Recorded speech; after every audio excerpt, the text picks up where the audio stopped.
Buenos días a todos. Damos una hora de espera, por favor, que ya se están conectando.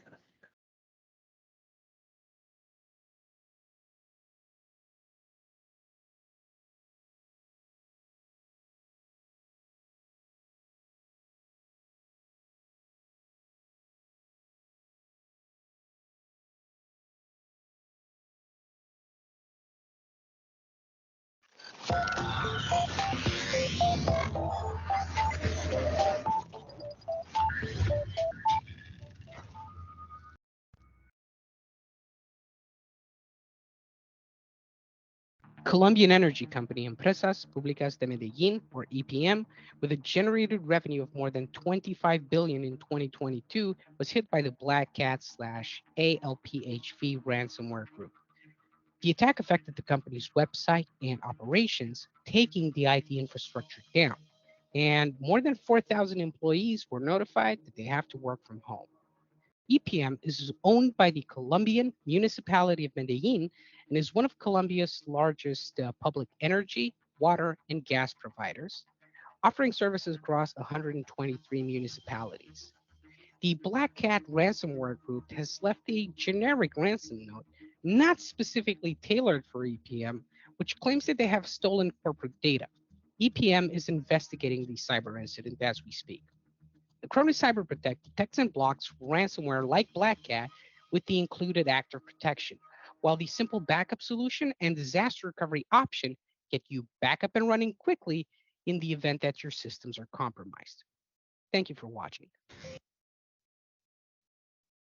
Gracias, Andrea, y gracias a todo el equipo de Intelligence por hacer esta convocatoria para que hoy hablemos de continuidad de negocio y de recuperación de desastres. Hago parte del equipo de Acronis, Liliana Antolines, y junto con el ingeniero, con el Solution Engineer José Lesme, les vamos a estar hablando hoy de estos dos retos que tienen muchas compañías actualmente a nivel mundial. ¿Por qué decidimos enfocarnos en este tema? Creo que es importante contarles qué estamos viendo nosotros en las cientos de compañías clientes que tenemos en nuestra región. Particularmente les vamos a hablar del tema de región. Como no sé si algunos de ustedes tuvieron la oportunidad de ver el videíto que acabamos de presentar. Antes nosotros escuchábamos de compañías que tienen que parar su operación, pero siempre escuchábamos hablar de compañías extranjeras. Escuchábamos hablar de Target, escuchábamos hablar de Sony, pero hoy en día ya tristemente nuestras compañías hacen parte de las noticias internacionales. Hoy en día no importa el tamaño de la empresa, no importa las arquitecturas que tengan, no importa que se tenga alta disponibilidad, que se tengan data centers alternos, todos estamos muy cerca de vernos afectados.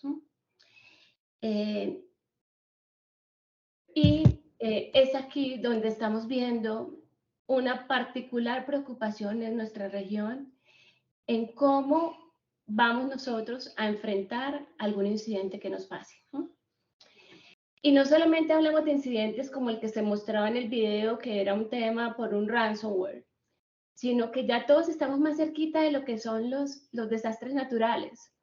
Vemos un volcán erupcionando cerca de la Ciudad de México, que para las operaciones aeroportuarias, que para muchos temas económicos. Vemos la misma situación en Ecuador, vemos incidentes en Colombia que terminan afectando la operación de las empresas. Todos acabamos de pasar una pandemia. Cada día vemos que todo lo que es el supply chain, la cadena de suministro, se demora más. Recién hace 2 meses abrió la China. Eso nos afectó a todos porque finalmente allá están las fábricas de muchas compañías. Hoy en día, si un servidor se nos daña, ya no podemos contar con los mismos tiempos con los que contábamos hace 3, 4 años. Entonces, todo este tipo de cosas están afectando la operación de las compañías. Adicionalmente que nunca somos ajenos a un error humano en la operación de nuestros sistemas que nos lleve a parar nuestra operación. Y pues finalmente hay algo que estamos viviendo, que tristemente, como les mencionaba, nos tiene muy afectados y que ha llevado a que las compañías empiecen a revisar cómo le doy continuidad a mi negocio. ¿Cuántos de nosotros tenemos planes de continuidad? No lo sé. ¿Cuántos sabemos cómo vamos a operar rápidamente en el momento en que algún incidente nos pase? ¿Cuántos de nosotros hemos hecho alguna prueba de, hoy, qué pasa si me quedo sin mi servidor de core? ¿Qué voy a hacer? ¿En cuánto tiempo voy a estar operativo? ¿Cuáles van a ser las implicaciones en temas operativos? ¿Cuáles van a ser las implicaciones a nivel de atención al cliente? ¿Cuáles van a ser las implicaciones en temas de credibilidad? Y finalmente, ¿cuáles son las implicaciones financieras? Son todos esos temas que empiezan a saltar. ¿Cómo vamos a reducir esa inactividad? Y es por eso que hoy queremos nosotros contarles que hay alternativas para que las compañías se preparen, porque es un hecho. Como les mencionaba anteriormente, no importa la arquitectura, no importa qué tan fortalecidos estamos, es importante empezar a considerar qué vamos a hacer en un caso de inactividad empresarial. Así, un aporte que es algo que tomé de una labor consultiva que hace nuestro evangelizador. Ahí, permítame un segundito, voy a parar de compartir acá y les voy a compartir una página que me parece muy valiosa, que les va a aportar a ustedes mucho en todo lo que es la elaboración de un plan de continuidad de negocio. Déjenme, les voy a compartir de nuevo por acá mi pantalla y les voy a mostrar. Esta es una página, ready.gov.com, que es una página del gobierno que tiene para todas las compañías de Estados Unidos una muy buena base de un plan de continuidad de negocios. Aquí tienen la página para que tomen nota, www.ready.gov, Business Continuity Plan. Aquí ustedes pueden encontrar y pueden bajar un ejemplo de un plan de continuidad de negocios. Les explica qué es un proceso de continuidad de negocios, por qué es importante, cómo hacerlo, y hay todos unos videos de entrenamiento. Este es uno de los aportes que les queremos hoy dejar desde Acronis. Los invito a que visiten esta página, los invito a que empiecen a trabajar en su plan de continuidad de negocios. No es un tema de afuera, ya es muy probable que a nosotros nos pase. Lo importante es qué tan preparados vamos a estar para recuperarnos rápidamente. Voy a dejar de compartir acá. Por favor, cualquier duda, tenemos disponible el chat, nos levantan la mano. Queremos que de verdad esta sea una sesión que les aporte y les ayude a ustedes a trabajar en la continuidad de su negocio. Muchas gracias. Los dejo con José Ledesma. ¿Qué tal? Buen día. Muchas gracias, Liliana. Bien, y así como mencionaba Liliana, debemos estar preparados para la ocurrencia de algún evento negativo que puede tener diferente tipo de naturaleza. Como bien explicó, podría ser de naturaleza humana, digamos, por la intervención equivocada de una persona, por la operación equivocada de una persona, o el factor podría ser totalmente externo, podría provenir de un ataque cibernético que ocurra contra la empresa, un ataque efectuado por ciberdelincuentes, o bien como también comentó Liliana, podría ser el origen algún evento natural, una inundación, terremoto, volcán que se tenga cercano al centro de operaciones, o bien, por ejemplo, un incendio que ocurra, o podrían haber otros factores como, por ejemplo, inconvenientes en la precisión del acondicionador de aire que no esté enfriando correctamente los equipos. Podría haber inconvenientes relacionados a humedad. Es decir, son múltiples los factores que pueden llegar a afectar la operación normal de un data center y es por ello que se debe contemplar de manera indefectible la utilización de un centro de datos alterno que nos permita seguir operando. Si bien podemos volver a presentar... ¿Perdón? Perdón, José, no sé si estás compartiendo algo, por si acaso no estamos viendo.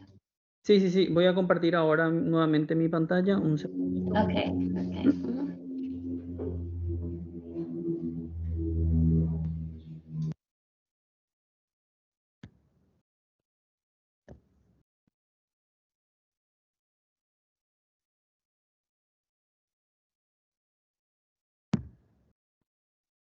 Entiendo que están viendo mi presentación. Sí, ahí la estamos viendo ya. Perfecto, gracias. Y bien, dijimos que son múltiples los motivos por los cuales puede ser necesario utilizar un centro de datos alternativo. Y muchas empresas creen incluso que por contar con una copia de seguridad ya estarían preparados ante desastres. Y eso no es correcto. Uno puede tener copias de seguridad de sus datos, lo cual es sumamente interesante y una muy buena práctica, pero no es suficiente para poder retomar las operaciones de la empresa. Un backup, por supuesto, nos puede servir siempre y cuando el data center o los equipos que están en el data center no hayan sufrido algún inconveniente de alta relevancia, porque si el disco se daña, si se daña el equipo físico, si por algún motivo hay inconveniente de energía eléctrica o alguno de los factores que mencionamos anteriormente, cuestiones naturales, incendios, problemas de humedad, etcétera, para ninguno de esos casos se podría utilizar el backup para seguir operando. El backup sí es súper interesante y útil para eventos en los cuales se haya perdido solamente cierta información, en donde el procesamiento de la información permitió o llevó, digamos, tuvo como un evento negativo que ciertos datos quedaron inconsistentes, alguna implementación que se hizo y que no fue satisfactoria y en donde es necesario hacer una vuelta atrás, un rollback. Bueno, en todos esos escenarios sí es sumamente útil contar con una copia de seguridad y en esos escenarios se puede hacer una restauración de datos, pero en eventos en los cuales el data center esté con indisponibilidad, en esos escenarios es necesario contar con un centro de recuperación en donde esos datos que están respaldados puedan tener una infraestructura en la cual ejecutarse, porque de nada nos sirven los datos sin la infraestructura en la cual puedan ejecutarse. De hecho, si es que nos vamos, por ejemplo, a los principios a la triada de seguridad, en donde tenemos la disponibilidad, la confidencialidad y la integridad, básicamente lo que la seguridad busca, y también todo el área de TI, es que los datos siempre estén disponibles, que estén íntegros, pero por supuesto, esos datos deben poder ser ejecutados en diferentes sistemas, y esos sistemas también deben estar disponibles de manera prácticamente permanente y con una alta disponibilidad. Y bueno, es ese aspecto el que viene a cubrir todo el servicio de Disaster Recovery que ofrece Acronis. En la nube de Acronis ustedes pueden ejecutar directamente todo el backup que realizaron a los servidores críticos, a las bases de datos críticas que tengan, al directorio activo que tengan, etc. Todo eso todo ese backup puede ser utilizado en la infraestructura de Acronis y de esa manera conseguir una pronta recuperación ante eventos negativos. Ya dependería un poco de la frecuencia de ejecución de las copias de respaldo para definir el RPO. Y el RTO también estaría supeditado digamos, a la operación o al cambio que hagan los responsables de TI o los responsables de seguridad, las personas que sean encargadas de realizar el cambio o el paso del ambiente normal, del ambiente habitual de operaciones, al ambiente de disaster recovery. Y para la vuelta atrás, también eso es totalmente controlable y uno puede decidir en el momento en el cual quiere volver al centro de datos habitual, al centro de datos normal. Y por supuesto toda la data que se estuvo modificando mientras estuvo levantada la infraestructura de Acronis también pueden ser respaldados y eso mismo se puede levantar en el ambiente original. De esa manera no habría pérdida de datos. Permítanme ir a la consola para no continuar con slides. Permítanme ir a la consola y de esa manera ya vemos un poco más en directo qué realmente o cómo es que se configura el servicio de Disaster Recovery en Acronis. Un momento, por favor, voy a compartir mi otra pantalla.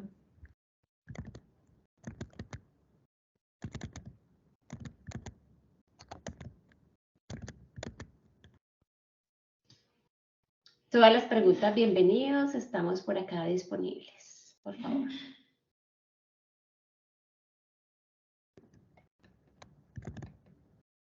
Entiendo que ahora están viendo nuevamente mi pantalla.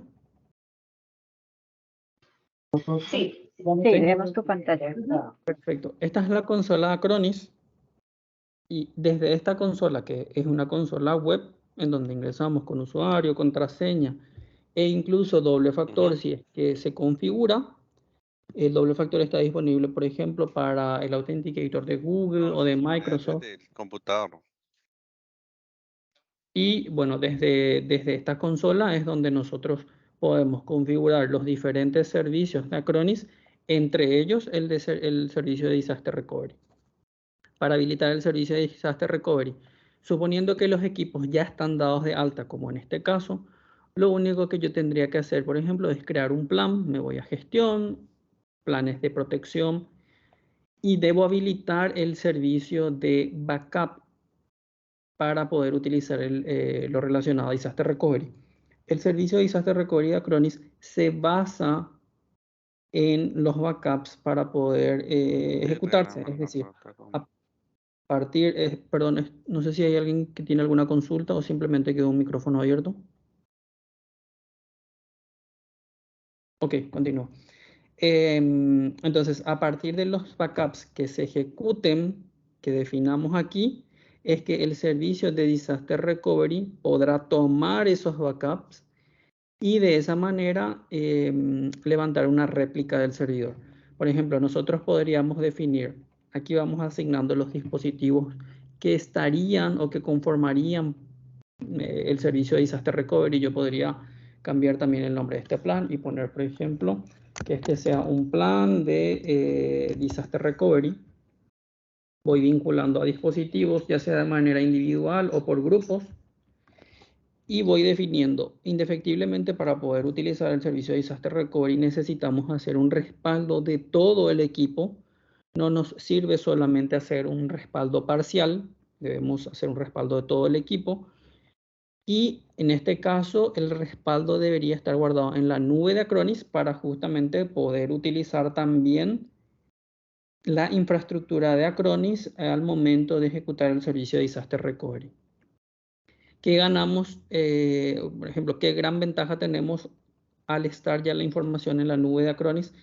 Como todo el backup del equipo está en la nube de Acronis, cuando necesitemos levantar el servicio de Disaster Recovery, no es necesario levantar toda la información del servidor, sino que los datos ya están en la nube de Acronis, así que solamente hay una transferencia interna para poder levantar el equipo y de esa manera ganamos mucho tiempo, agilizamos todo este proceso de failover, con lo cual nuestro RTO se reduce y logramos tener un RTO bastante bueno, bastante interesante. El esquema queda totalmente a criterio ya de cada empresa y dependerá un poco del tipo de operación que realiza, pero podríamos efectuar copias que sean siempre incrementales o que sean esquemas en donde la copia completa sea semanal y una incremental diaria, o un esquema grandfather-father-son en donde se tendría, por ejemplo, una copia completa de manera mensual o con la frecuencia que ustedes prefieran, una copia diferencial que podría ser semanal y una copia diaria que sería incremental.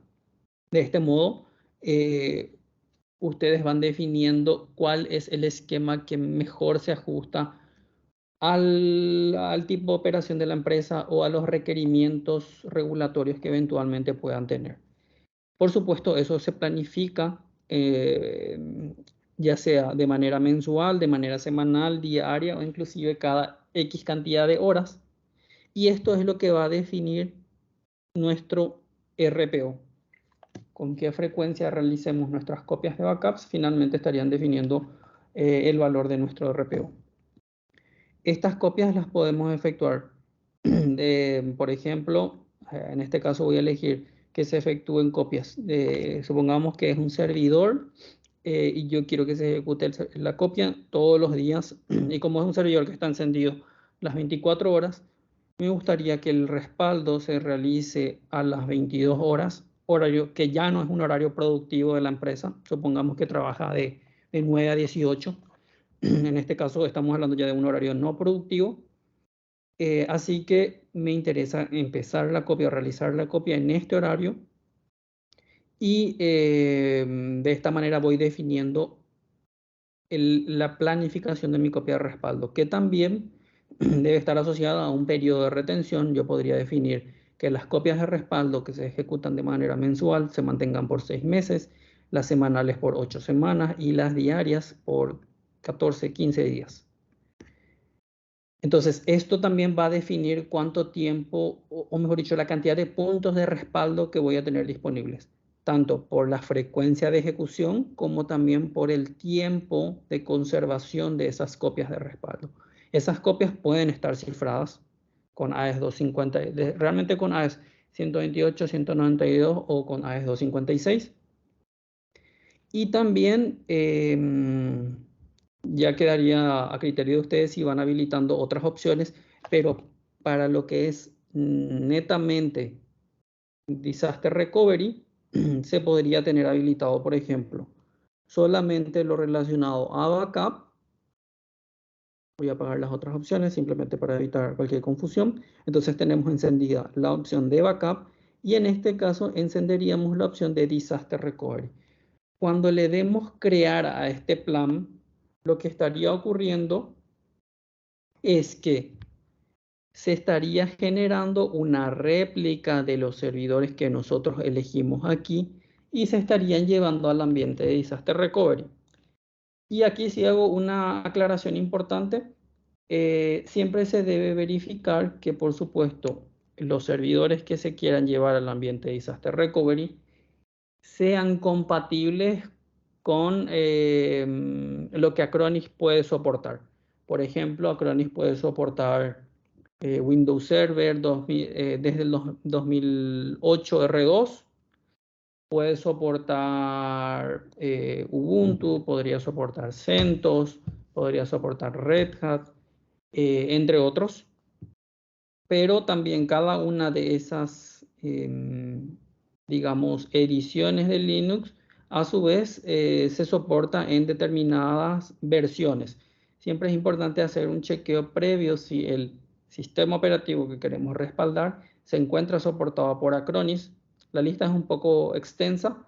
Por lo tanto, es altamente probable que el sistema operativo que quieran respaldar se encuentre en la lista de soportados, pero la recomendación sana es siempre hacer un chequeo previo de eso. Bien, una vez, como dije, que le demos crear al plan, también a su vez se estarían ejecutando tareas que las podríamos ver aquí en la sección de actividades. Veríamos cómo se crea el plan y veríamos las tareas de creación de esas máquinas. Y bueno, una vez que esas máquinas también estén creadas, nosotros podemos ir a la sección de recuperación de desastres. Aquí tenemos 3 secciones: la parte de servidores, la parte de conectividad y la parte de runbook. Y en la parte de servidores justamente veríamos esos equipos que se crearon con recursos similares a los cuales, a los recursos del equipo original. Es decir, si el servidor original dispone de 4 virtual CPUs y 16 GB de RAM, también el equipo en la nube de Acronis dispondría de recursos muy similares. Estos recursos, por supuesto, pueden ser modificados, es decir, ustedes pueden llegar a aumentar los recursos o a disminuir los recursos de acuerdo a algún criterio que tengan. Supongamos que el equipo en el ambiente original se encuentra con recursos muy holgados y bueno, ustedes pueden tomar la decisión de, al llevar al ambiente de Disaster Recovery, disminuir la cantidad de recursos de ese equipo porque saben que ese servidor está con recursos muy holgados, o bien si el equipo está con recursos muy al límites, muy ajustados, ustedes podrían definir aumentar los recursos en la nube de Acronis. No hay inconveniente con hacer esos cambios. Esos cambios se podrían efectuar en cualquier momento, por ejemplo, siempre y cuando, por supuesto, no esté en un estado de conmutación. Básicamente tenemos 2 estados, un estado de conmutación y un estado de modo de espera, de standby. Pero el estado de conmutación se subdivide, puede ser una conmutación por error o podría ser, a ver si este tiene, no. En ambos, en estos 3 casos que tenemos aquí, son pruebas que se están realizando, pero también se podría realizar, por supuesto, la conmutación ya por error en el ambiente productivo. De hecho, si nos vamos, por ejemplo, a este servidor de nuestro laboratorio, nosotros podríamos llevarlo a conmutación para una prueba simplemente, es decir, para chequear que el servidor se levanta de manera correcta, que los servicios se levantan de manera adecuada. Ustedes pueden aquí seleccionar algunos de los puntos de recuperación que tienen disponibles. En este caso, para este equipo, se tienen disponibles 53 puntos de recuperación. Que tengamos más o que tengamos menos puntos de recuperación aquí dependerá de la frecuencia de ejecución de las copias de respaldo y de la política de retención que habíamos definido previamente. Entonces, al hacer la conmutación por error para pruebas, el equipo, como bien indica aquí, se estaría levantando en una red aislada a la cual los equipos de la red interna no tendrían acceso. No podrían, los equipos de la red interna no pueden llegar a este servidor cuando se encuentra en conmutación por error. A diferencia de la conmutación por producción, en donde sí se puede producir una conexión entre los equipos de producción, las estaciones de trabajo y los demás servidores, con este servidor que estamos levantando en el ambiente de Disaster Recovery de Acronis. Y bueno, el método de conexión dependerá de lo que definamos en el siguiente apartado. Ahora bien, esta conmutación por error para pruebas es recomendable realizarlo con frecuencia, por lo menos una vez al mes, de modo a que vayamos chequeando que lo que estamos respaldando se está respaldando de manera adecuada, que los servicios se están levantando de manera óptima.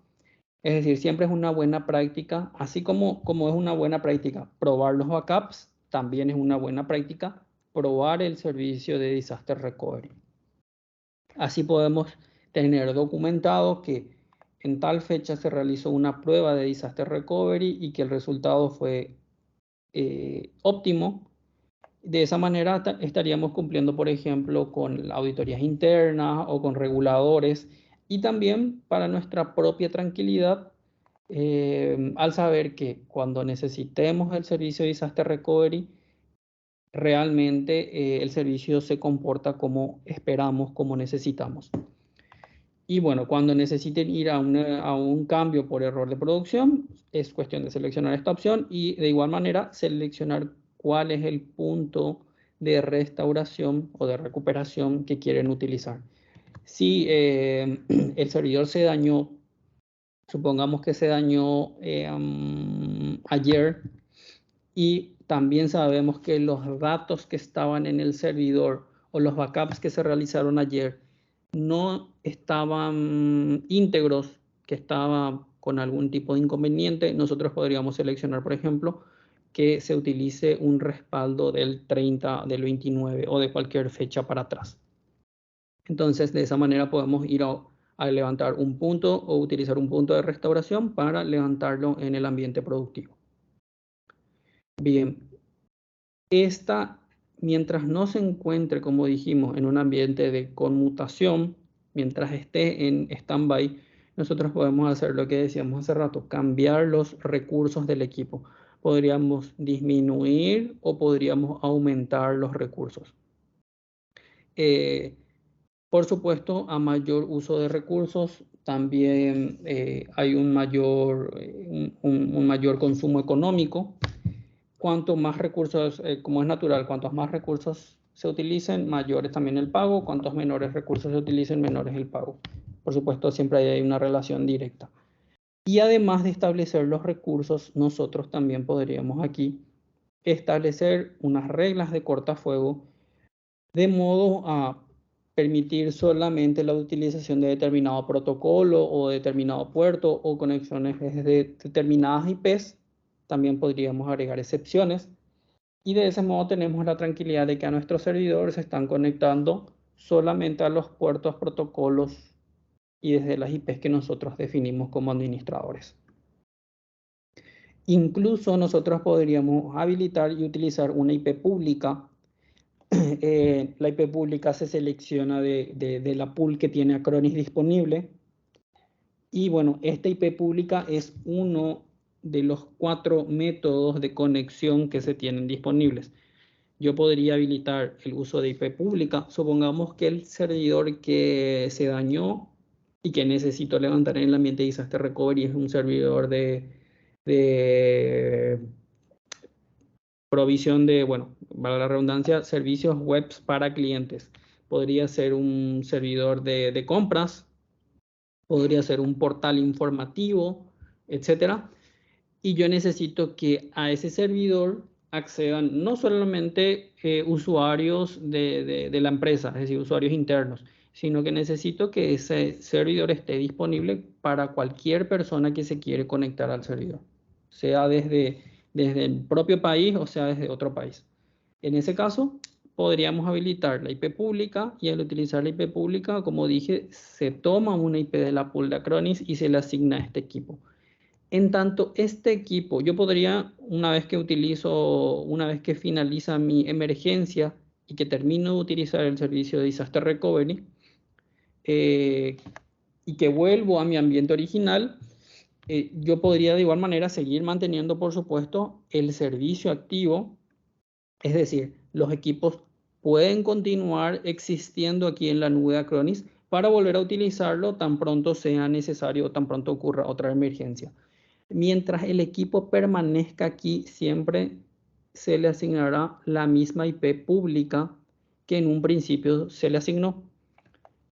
Solamente si yo elimino este equipo de aquí, supongamos que lo elimino hoy 6 de junio y lo vuelvo a dar de alta en el mes de agosto y habilito nuevamente el uso de IP pública, en ese escenario sí se me estaría asignando probablemente una IP pública diferente, porque al liberar el equipo nosotros de aquí, esa IP pública también se liberó y volvió a la pool de Acronis y pudo ser asignada ya a otro servidor de otro cliente.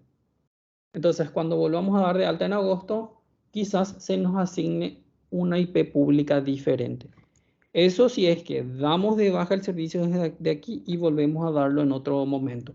Pero si no lo damos de baja y lo mantenemos nada más en modo de espera, siempre que levantemos se estaría asignando la misma IP pública. Y dijimos, la IP pública es uno de los 4 métodos de conexión.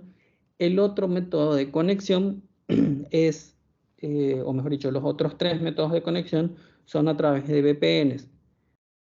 Podemos habilitar con VPNs sitio a sitio, en donde lo que realmente necesitamos es descargar un dispositivo VPN, un appliance VPN, que lo podemos instalar en VMware o en Hyper-V, y de este modo lo que ocurriría es que este dispositivo VPN nos serviría para poder ejecutar una extensión de nuestra red. Con eso lo que conseguimos es que el servidor que está en el ambiente original utiliza, por ejemplo, XIP privado. Cuando ese servidor se apague del sitio principal y se levante en la nube de Acronis, se levantaría con la misma IP pública que tenía en el ambiente original. Y al existir este dispositivo VPN que hace o que permite la extensión de la red, todos los equipos que se encuentran, todas las cargas de trabajo, todas las estaciones de trabajo, todos los demás servidores que se conectan a ese servidor que levantamos en la nube de Acronis, se estarían levantando prácticamente apuntando a la misma IP. No hay ningún cambio adicional que realizar, no hay ninguna configuración adicional que realizar. Siempre las estaciones de trabajo estarían llegando al servidor que se levantó en la nube de Acronis a través de la misma IP, ya que, como dijimos, solamente se hizo una extensión de la red en este caso. Este es uno de los métodos de conexión, la conexión sitio a sitio. También se podría habilitar la conexión punto a sitio, en donde se descarga un cliente OpenVPN y este cliente OpenVPN se instala en alguna estación de trabajo o en algún servidor. Por ejemplo, podría ser útil para instalar en las estaciones de trabajo de los administradores de TI, para que desde sus hogares o desde otro lugar, si es que estuviesen operando remotamente, puedan conectarse a los servidores que se levantaron en la nube de Acronis sin la necesidad de estar conectados a la red interna. Entonces, con este cliente OpenVPN pueden conectarse a los servidores al mismo tiempo que los usuarios de la red interna están conectándose vía conexión sitio a sitio. Estos dos métodos, por supuesto, pueden convivir, no hay ningún inconveniente con eso. Entonces, usuarios de la red interna se están conectando por el dispositivo VPN y usuarios de la red externa o que están trabajando de manera remota o desde otros lugares, pueden conectarse a través del cliente OpenVPN, que por supuesto ya debe estar descargado, instalado y configurado para poder realizar esa conexión. El otro método de conexión es en el cual se establece una VPN IPsec y esto se realiza haciendo una configuración en los firewalls. Y por supuesto aquí lo que permite es que varias sedes, varios locales del usuario, del cliente, puedan conectarse con el servidor que se levantó en la nube de Acronis. Este modelo de sitio a sitio solamente permite conectar una sede con la nube de Acronis. Sin embargo, este modelo, en el cual el firewall es el que hace el enrutamiento, permite conectar diferentes sedes con la nube de Acronis. Aquí también se tiene una documentación aquí en donde se brinda información sobre cómo realizar esa configuración. Y bueno, de elegir uno u otro método de conexión dependerá de la realidad que tenga cada empresa y del resultado que está esperando cada empresa. Entonces son finalmente 4 los métodos de conexión, como dijimos, 3 de ellos a través de VPN y uno de ellos a través de IP pública. No pueden convivir sitio a sitio y multisitio a sitio. Estos dos métodos no pueden convivir, o es uno o es otro. Sin embargo, sí pueden convivir sitio a sitio con punto a sitio con IP pública, y también pueden convivir multisitio con punto a sitio y multisitio con IP pública también, por ejemplo, sí podrían convivir. Y aquí en la parte de Runbox nosotros podemos ir estableciendo, por ejemplo, el orden en el que nos gustaría que se vayan levantando diferentes servidores en el caso de que tengamos, o diferentes tipos de servicios que tengamos. Entonces podríamos establecer aquí a través de básicamente un script que podemos ir creando de manera visual para poder definir la manera en la que levantaríamos los servicios. Entonces, aquí en la parte de Disaster Recovery, por un lado tenemos los servidores que fuimos dando de alta a través de los planes que creamos aquí en la parte de gestión en la parte de planes de protección, y en donde fuimos definiendo cuáles son los servidores que estarían habilitados para trabajar en el ambiente de Disaster Recovery. Posterior a establecer eso, lo que necesitamos es definir cuál es el modelo de conectividad que estaríamos utilizando, y posterior a eso podríamos o no definir los runbooks. Esto ya es opcional. Lo que no es opcional es definir los servidores que deseamos levantar en la nube de Acronis y definir el modelo de conectividad que queremos establecer. Entonces, como dijimos, el servicio de Disaster Recovery siempre se basa en los respaldos. Por lo tanto, para poder habilitar el servicio de Disaster Recovery, para poder utilizarlo, necesitamos contar con copias de respaldo. Como vimos, yo al momento de hacer la conmutación elijo cuál es el punto de restauración que quiero utilizar. Aquí voy eligiendo cuál es el punto de recuperación que necesito. Y una vez que el servidor está operando ya en la nube de Acronis, supongamos que opera por 3 días. El tiempo es totalmente en función a la necesidad de cada cliente.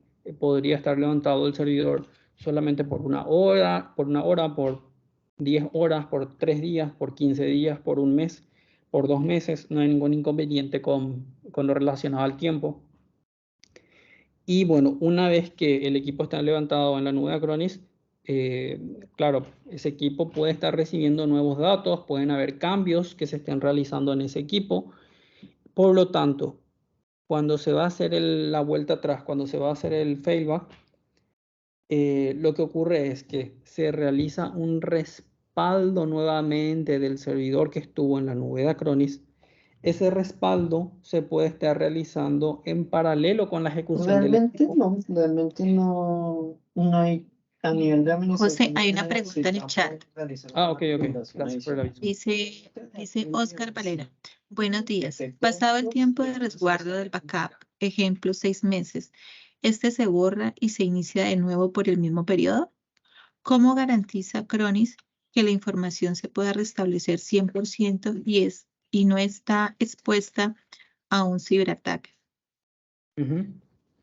¿Cómo manejar todo lo relacionado con habeas data y protección de datos personales confidencial, teniendo en cuenta que se sube información confidencial de una organización? Ok, perfecto. A ver, creo que tiene varias aristas en la pregunta. Una de ellas, la primera hablaba sobre el periodo de retención. Lo que ocurre aquí con nuestro periodo de retención es, de acuerdo a lo que nosotros vayamos definiendo aquí, por ejemplo, las copias mensuales establecemos en 6 meses. Cuando llegue el 7º mes, se estaría pisando, se estaría eliminando la primera copia, y de esa manera siempre tendríamos guardados 6 copias mensuales. Y la misma lógica para las semanales y las diarias. De acuerdo a lo que nosotros vayamos definiendo aquí, se va eliminando la primera copia en este caso, de modo a que siempre se respete lo que se definió aquí. Otro esquema es ir por números de copias independientemente al periodo. Al cliente podría interesarle tener siempre disponibles 30 copias.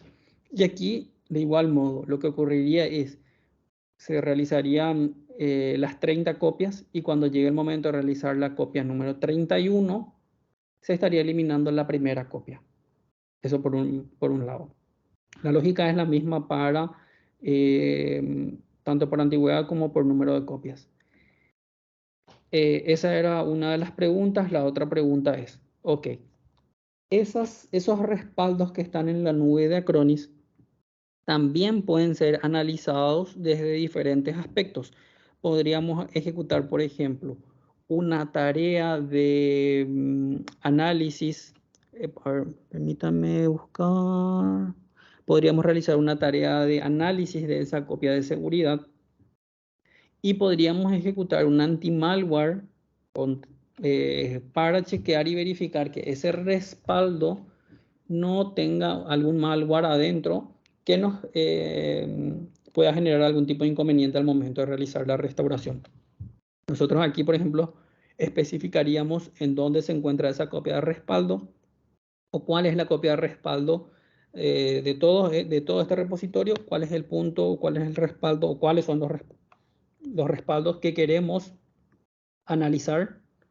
Podríamos analizar por copias o podríamos analizar también por ubicación. Yo podría elegir que toda esta ubicación se analice y bueno, en el caso de tener copias de respaldo a las cuales hayamos agregado un cifrado, aquí tenemos que agregar cuál es la contraseña de ese cifrado, de modo a que el anti-malware pueda descifrar, hacer el análisis que tenga que hacer y de esa manera terminar su labor de escaneo de anti-malware. Entonces, esta es una muy buena funcionalidad que también tiene Acronis, que permite analizar las copias de seguridad de modo a garantizar o dar la tranquilidad de que no contiene un malware adentro. Y también se pueden realizar tareas de validación de las copias de respaldo para verificar, bueno, la integridad de esa copia de respaldo como tal. Y la otra pregunta que mencionaban es relacionada a la protección de datos. Bueno, en ese aspecto, en ese sentido, a ver, permítanme un momento ir al sitio de Acronis. En ese sentido es importante mencionar que Acronis cumple con diferentes estándares. Las nubes de Acronis, por ejemplo, tienen certificaciones de TIER, tienen certificaciones ISO, tienen certificaciones o cumplen con reglamentos, por ejemplo, de HIPAA o con el reglamento de GDPR.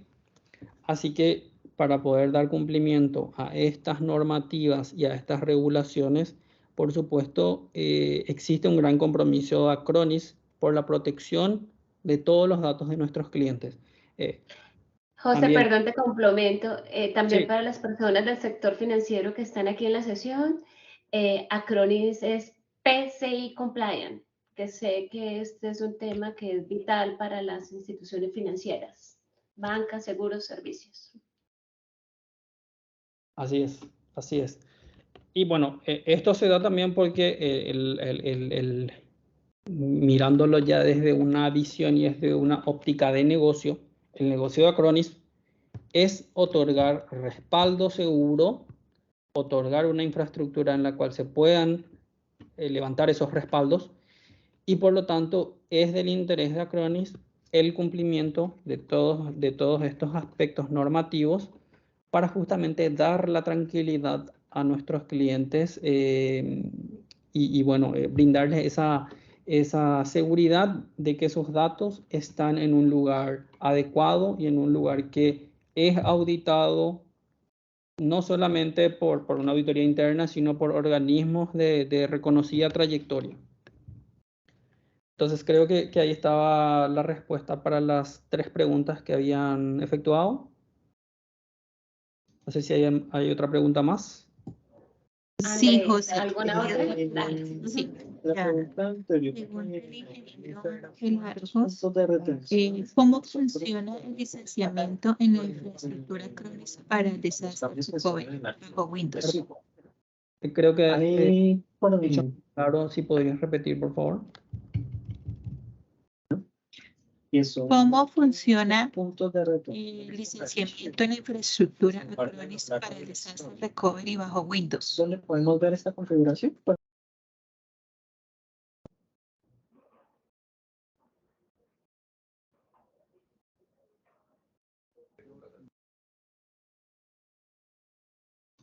¿Sí la escuchaste, José? José, ¿me escuchas?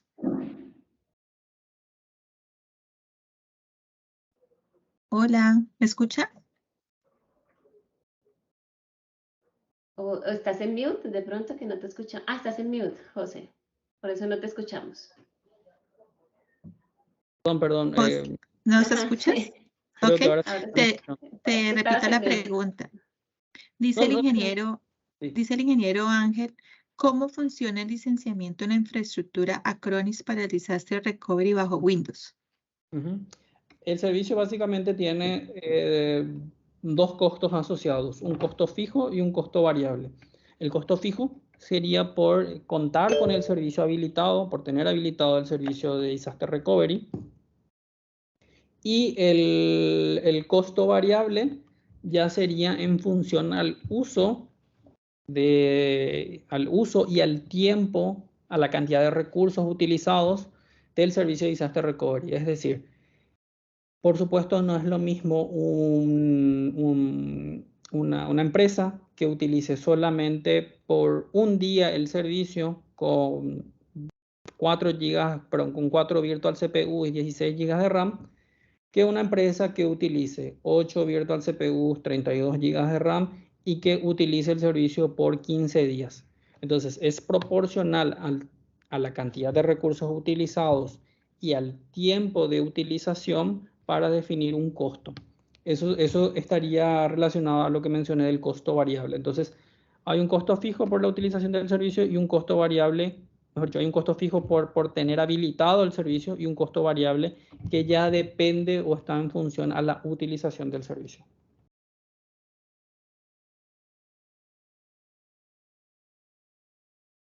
José, aquí hay otra pregunta. En arquitecturas on-premise, cliente-servidor, ¿cómo funciona el plan de desastre recovery para acceso de los clientes locales hacia la nube Acronis en el RTO?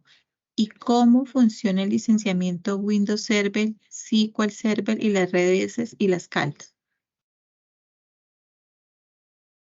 Por ejemplo, si se utilizase el modelo sitio a sitio, en donde el modelo de conexión sitio a sitio, en donde lo que se hace es una extensión de la red, en ese escenario no habría ningún inconveniente. En el caso de que caiga el servidor del sitio principal y se levante en la nube Acronis, sí habría un pequeño tiempo, unos minutos en los cuales se va haciendo el failover y se va levantando el equipo y los servicios.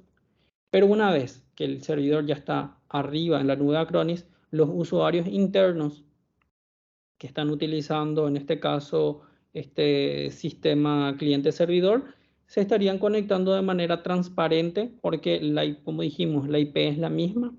Así que para los usuarios internos sería totalmente transparente la conexión con el servidor ya estando en la nube de Acronis. Por ese lado no hay ningún inconveniente. En otro caso, en el caso que mencionaron del licenciamiento, bueno, en ese escenario, el equipo está apagado en el sitio principal. De hecho, cuando se utiliza el modelo sitio a sitio, el equipo debe estar apagado o debe estar aislado de la red. De lo contrario, generaría un conflicto de IPs. Como dijimos, se realiza una extensión de la red, así que se utiliza la misma IP en la nube de Acronis. Si el equipo original se encendiese o estuviese encendido, habría ahí un conflicto de IPs. Así que bueno, se estaría utilizando en este caso la licencia que tenga en el ambiente original, se estaría utilizando en la nube de Acronis. se podría levantar el equipo, el Windows Server, y también se podría levantar, por ejemplo, la base de datos SQL que tengan, o Postgres, o la base de datos que tengan. Eso se podría estar levantando también, por supuesto, en la nube de Acronis.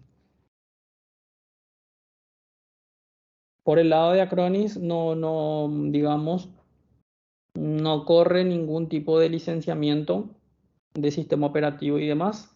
Se presume o se considera ya que el cliente cuenta con el licenciamiento de Windows.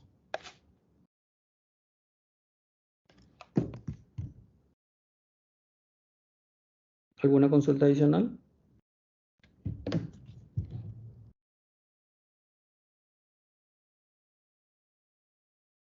No, José, no hay más preguntas.